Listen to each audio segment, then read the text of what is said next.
My friend and I were going to a party a few hours out of town, so we decided to stay at her family's holiday house about an hour south of the party, now 3 hours from home. We arrived around mid-afternoon, and it was winter in a holiday town, so the area was completely empty, no other cars on the street. When we left for the party, I spent a moment deciding whether to pull the gate all the way closed. I'd had some trouble opening it earlier when we arrived, and if we were getting home late at night I didn't want to be stuck outside. I decided to shut it for security. Party was great. We got back to the house around 12:30, and the gate was open. I immediately felt on edge because not only did I know I'd locked it, but I knew it couldn't just blow open in the wind, but I didn't want to make a big deal, so I was vague when my friend asked if I'd shut it. We went inside, and decided to make a snack. I was wandering through the house when suddenly my friend raced from the kitchen into the hallway and virtually tackled me to the ground. She was convinced she'd heard someone walking around outside. We tried to calm ourselves down, but we had no cell reception and there was no one else around. Over the next half hour or so, as we sat in the hallway paralyzed with fear, we heard footsteps outside, and the back door being jimmied. We decided we had to leave, so we gathered everything up and got ready to make a break for the car. Just as we were at the front door ready to leave, there was a huge bang in the backyard, and suddenly what sounded like hundreds of birds started screaming. We legged it to the car, ended up starting it with all our stuff still on our laps. We hadn't bothered to even put it in the backseat. As we reversed out the driveway, we saw somebody running up the side of the house towards us. Sped the entire way home, and even once we got back to my place, didn't sleep at all that night. So, do you think a man was trying to invade your house and kill you guys? What do you think that loud noise was? We have no idea if it was a burglar in the area, since all of the other houses would have been empty, and it was a coincidence, or if it was someone who may have seen us arriving and waited. Or if it was a squatter. The next time somebody stayed at the house, the back door handle was broken but the house had not been burgled. As for the noise, there was a small tin tool shed out the back. We think the person either tried to open the locked door and it snapped back, or fell or dropped something against the shed and it made a loud noise, which then scared the birds nesting in the trees. A few weeks ago my girlfriend and I were sleeping together, when I woke up to her saying, "What are you doing?" She sometimes talks in her sleep, but this sounded so coherent and urgent that it jolted me awake, and I asked what she was talking about. She then woke up and said she thought she saw someone at the end of the bed. Thinking it was just a dream, or semi-awake hallucination, we thought nothing of it and went back to sleep. About an hour later, I woke up and saw someone standing on the bed, with the sheets wrapped up and twisted to their neck. I didn't know what to do, but the first thing that came out of my mouth was, "What are you doing?" My girlfriend then woke me up. I had been dreaming the exact same thing that she did, and said the exact same thing. I know it's the power of suggestion or whatever, but fuck that. When I was a child, we would frequently get calls for a woman named Tanya. Didn't seem like a big deal. She had the same last name as us, although it's quite a common one around here. When we moved across the city and phone books stopped being the go-to for finding somebody's number, the calls for Tanya gradually stopped. Those days seemed to have ended and we carried on, forgetting about the mysterious Tanya. It was about 4 years ago that she popped up in our lives again. I was driving home from work one afternoon and was greeted by a pretty grisly car wreck at the turn to my house. 2 cars had collided and one had wrapped itself around the signage pole that had house numbers and directions on it, one of which was my house number. Several days later we get a call from the police. They asked if Tanya was at this residence. Her car was found wrapped around a pole, down the street from my house, and she was nowhere to be found at the accident site. Haven't heard anything about her since. A guy followed me home from the train station once. I think he still knows where I live. I got out of work and was waiting at the train station. I had my headphones in and was staring at the TV with the arrival/departure times. This guy suddenly appeared out of nowhere, got really close to my face, and asked me if I had a boyfriend. I said nothing and walked away quickly. He looked/smelled homeless and had these big, crazy eyes that were darting around the room as he spoke. He also had an erection, and had gotten so close that he'd spit on my cheek. There are weird people at train stations. Whatever. I'll never see him again anyway. Move on. After I get off the train, I take 2 buses and walk a few blocks to get home. I was focused on the podcast that I was listening to and wasn't paying attention to my surroundings. All of the buses were also very crowded. When I reached my stop and started to walk home, I noticed that the creepy guy got off the bus behind me. There was nobody else around, so ran home.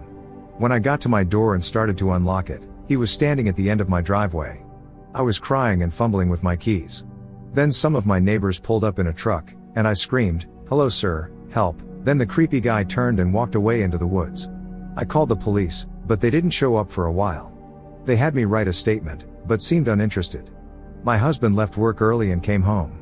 We saw the creepy guy lingering around the neighborhood and walking past our house a few times in the following days, but he eventually stopped. Haven't seen him since. I'm sure you've heard this a million times since that occurrence, so this is more for others reading. But, if you ever think you are being followed, do not go home. If you can, go to a police station, fire station, etc. Places like that will generally scare off the person following you, and if it doesn't, at least help is very nearby. That's the thing that kind of sucks about the suburbs. It's like there are a lot of people around, but at the same time you're completely alone and far away from everything. My mom thinks that Ted Bundy tried to pick her up when she was younger. She made the connection while we were watching a documentary on Bundy, and it mentioned how he picked some women up at Merrimore Park in Redmond, Washington. She says that she remembers a nice, attractive guy with an arm in a sling approaching her and asking if she could help him put his kayak onto the roof of his van, which she almost did, but then she got a bad vibe from him and realized that, 1, his van was in a really secluded part of the park, and 2, why would he be kayaking if his arm was in a sling? I believe her because she was just so upset when she made the connection. She said she could never follow the trial because she found it so disturbing, which may have been from her subconsciously knowing that she had met the man on trial. I have a less creepy serial killer story. My dad was on leave in the US in 1969. Him and some friends decided to spend a few days in San Francisco. As they were walking back to their digs, they were flagged down by some teenagers. The kids started telling them they'd just seen a cab driver being shot and then a guy wiping down the cab. They'd called the police and just assumed my dad and his friends were detectives because they were dressed in smart suits. My dad had a look thinking they might be able to help, but the guy had been shot in the head and was very obviously dead. My dad and co stuck around until the police turned up, then went off home. Turned out this was one of the Zodiac killer's victims and the closest chance the police had to catch him. I was on a backpacking trip on the Appalachian Trail, and my dad and I stopped at one of the many public cabins. We set our bags down and joined the campfire. It was just us and a middle-aged Asian couple. We begin talking and the sun sets, so we don't expect anyone else to come. Nevertheless, this huge guy with long silver hair sets his small pack down under the awning and joins us at the fire. He was no less than 6'8", extremely muscular, and had his hair tied back into a ponytail. Imagine a more muscular Geralt from The Witcher. We start talking and he seems very friendly. Then, my dad asks the man, "So, where are you from?" No response. My dad repeats the question, thinking the guy didn't hear him. No response. The Asian guy asks the question, and suddenly, the big guy explodes yelling, "I don't know, I don't fucking know." He, then, takes out a huge Bowie knife and a wet stone, and starts sharpening it. All of us decide to pack our stuff and book it to the next cabin, which was about 7 miles away. It was a walk, but we eventually made it there, and there was a dirty hippie dude already there. He stunk like hell, but was harmless. We stop at the campfire, hang out for a bit, then I see a reflection out of the corner of my eye. I turn around and see the big, silver-haired guy standing in the treeline, spying on us. At that moment, I nearly shat my pants, because there was no way all of us could take this guy on. He was built like a WWE wrestler, and we were all under 6 feet. I let the other people know, and the Asian guy took out a revolver, and told the man to go the fuck off. Big guy stands there for a moment, and silently walks off into the woods without making any sound. After that incident, we agreed to have someone keep watch. Since the Asian guy had a gun, he volunteered while we slept. In the morning, I was so glad big guy didn't come back, because Asian man fell asleep. That shit still gives me chills. What was the plan had he not fallen asleep? He had to have slept sometime. Would you have carried him while he slept? Or abandoned him to be eaten alive by the mountain man? Honestly, we didn't think that far ahead. The guy just said he would keep watch. If he wanted to, he could have just woken one of us up to take over, but he didn't. You'd have to ask him why. Posted this before in a different thread, but still a pretty creepy story. Before my family and I moved to another state, my father went and visited the area to check on the progress of our new house which was being built. My father was there for a few days and was staying at some crappy Motel 6 in a shady area of town. His room was the last room at the end of the hallway on the top floor. In the middle of the night on the last night he was in town, he is woken by the phone ringing in his room. He groggily answers. It was the front desk and they say something along the lines, "Sorry to wake you, But we've been receiving a couple of reports about rooms being broken into and some stuff being stolen. We are calling to make sure you lock your door and are safe." My father replies that he is fine and hangs up. He decides to go double check that he locked the door. As he sits up in bed, he notices that the door to his room is ajar. Being spooked, he cautiously checks the room and finds that nothing is missing and no one else is in the room. He creeps to the door and peeks out. Sitting right outside his room on the windowsill of the hallway window is his shaving kit. Creeped out of his mind, he quickly grabs it and locks the door. After he calms down a bit, he calls down to the front desk and says, "Hey, you just called me about the break-ins around the hotel, and I just want to report that my room was broken into when I was sleeping, nothing stolen and I am fine, figured you would like to know." The front desk replies, "You must be mistaken, we never called your room and we haven't received any reports of break-ins." One of my brothers works security in one of New York City's most upscale hotels. The security desk received a frantic call during one of his night shifts. A guy was calling, all freaked out that his wife was in the bath and was not breathing.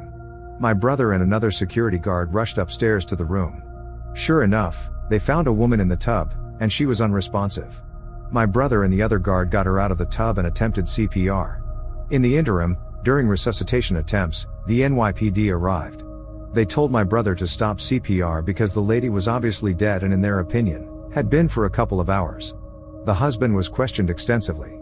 He told law enforcement that he and his wife had a fight earlier in the evening. He went out on his own, and when he came back, his wife was in the bath. He says he went to bed at that point but later became concerned when his wife didn't come to bed. Privately, among all those present, the general consensus was that the husband had something to do with it, but it could not be proven. A couple of weeks later, the room was again made available to guests, and of course the incident was not mentioned. A woman who frequently stayed at the hotel made a reservation for a week and was assigned to that room. She was the first person to stay in the room since the incident. She came to the front desk first thing in the morning, very upset, and with all of her luggage in tow. She said that she was canceling the rest of her reservation and that she would never be staying in the hotel again. She said that she did not sleep the entire night and that the room was haunted. No one at the hotel had mentioned to her what had previously transpired in the room. While my brother worked there, every guest who stayed in the room called about strange goings-on and many asked to be switched to another room. It's the New York City Overlook Hotel. Might it have been room 217? I want to say it was the Mandarin, but it might have been another swanky hotel. He's worked in quite a few. I am about 98% certain I pissed on a dead guy at Seattle's Gasworks Park on a dark New Year's night at the turn of the millennium 1999, 2000. My friend and I were going to go see the fireworks at the Space Needle, but because terrorists had been caught sneaking tons of bombs across the Canada-American border earlier, a pre-9/11 plot to blow up Los Angeles International Airport, I think, the authorities wouldn't let crowds near the Space Needle. So we went across Lake Union to watch from Gasworks Park. When the fireworks were over, it was dark as fuck and I had to piss like a racehorse. We stumbled into some bushes and I opened fly and let loose. As I was done, I started to walk away and my foot hit something soft, like a leg, and I freaked the fuck out and ran. My buddy chased after me, asking me what's up, and I told him that I think I accidentally pissed on a sleeping bum. Which made him laugh, and I definitely didn't want to go back to apologize, for fear of getting the shit kicked out of me. The next morning on the news we read that a body had been found at Gasworks. I don't totally remember, but I think it was a murder of a homeless dude. The newspaper didn't mention whether he was covered in piss or not. I was in Italy near the Alps when I was around 7, and I would walk down the hill to play with this kid that lived there, even though neither of us could understand each other. The kid had a dog that we would play with too. One day when I walked down there, the whole yard was covered in bugs. They might have been locusts or some equivalent, but they were everywhere. I was about to turn and run, but I saw a mass in the middle of the yard. I then realized it was the dog, just laying, covered in bugs. I thought it might be dead, but I ran to it and pulled on his collar. He just looked up at me, then put his head back down. I kept pulling and I was yelling for the neighbor kid. No one responded. I then convinced the dog to get up, and at this point bugs were also covering me and I was terrified. I pulled the dog into the shed and I hid in there with him and cried. I think I was in there for like 10 minutes and there was a knock. It was the neighbor looking at me through the window. He opened the door and started yelling at me, but I couldn't understand him. I looked behind him and the yard that was previously covered in a plague of bugs was now empty. I tried explaining what happened, but it was all lost in translation. I didn't go back over there again. Wow, and thank you for saving the dog. What do you think you saw? I have no history of hallucination and I can still feel the physical sensation of the bugs landing on me and the sound of them hitting my head and flying near my ears, so it was real as far as I'm concerned. But if I was hallucinating, I certainly need to find that kid and apologize. What happened to the dog? And did something similar ever happen after that? Like I said, I never went back over there while I was in the area. It's strange cause that was the same year that back in Ohio, the locusts came up out of the ground. But nothing like the appearance and then unexplainable disappearance that I had witnessed. The lasting sentiment for me was how the dog reacted to it all. I'd never seen such complacency to a situation, that in my mind, was utterly terrifying and almost biblical. It's easy to look back and think that maybe my childhood brain made it grander than it was, but for some reason it stuck with me. When I was younger, my family was extremely poor and lived in a very old mobile home on some land my grandpa owned. This piece of land was in a very small town out in the middle of nowhere, Texas, and was covered in woods. The town itself was your typical small country town where football was king and there was nothing to do but get drunk or high on the weekend. It was also the type of town, along with it being early 90s, where one didn't typically have to worry too much about locking their doors or setting an alarm. Now, our trailer was a 2-bedroom and my parents, always putting us kids ahead of themselves, slept in the living room on a fold-out couch. My room was directly connected to it and my sister's room was down a hallway past the kitchen and bathroom at the other end of the trailer. One night, after everyone had gone to bed, my dad is woken up by a feeling that there is someone in the room. He looks around a bit and sees a large male figure sitting in the easy chair just feet from the bed. My dad quickly flipped on the light switch next to his bed and saw it was a neighbor from down the road named Carter. Carter was known to be a frequent drug user and was often in trouble with the law because of these. My dad asked him what the fuck he was doing here and told him to get out, and he responded, "I can't get out, the demons are chasing me and your house is the only safe one." My dad, who I should is fairly large and terrifying person, responded that if he didn't get out and get out quickly that the house would be a lot less safe for him. "If I leave they'll get me. They've been chasing me all night. If they catch me, I'm dead." My dad's response was that there was no demons, but that if he didn't get the fuck out of his house that he'd be dead.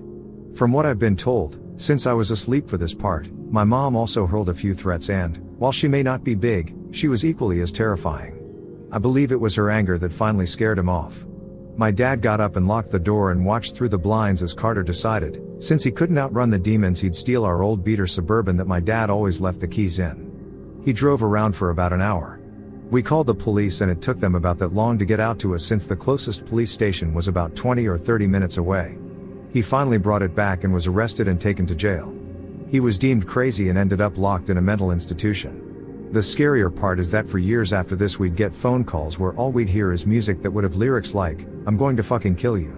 These calls lasted for years and followed us from house to house, even though we always had different numbers and would even be in different states. We always thought it was him sending us a message. The call stopped when I was about 12. I later found out that it was around that time that Carter thought the best thing he could do for himself was soak himself in gasoline and set himself on fire. Was this in the hill country? Somewhere around Ingram maybe? I didn't grow up there but had family out that way and heard stories like this all the time.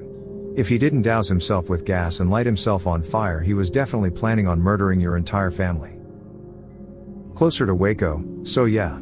Still a whole bunch of crazy. Is your family's living situation better now? Oh yeah. Things improved for us when I was probably around 8 or 9.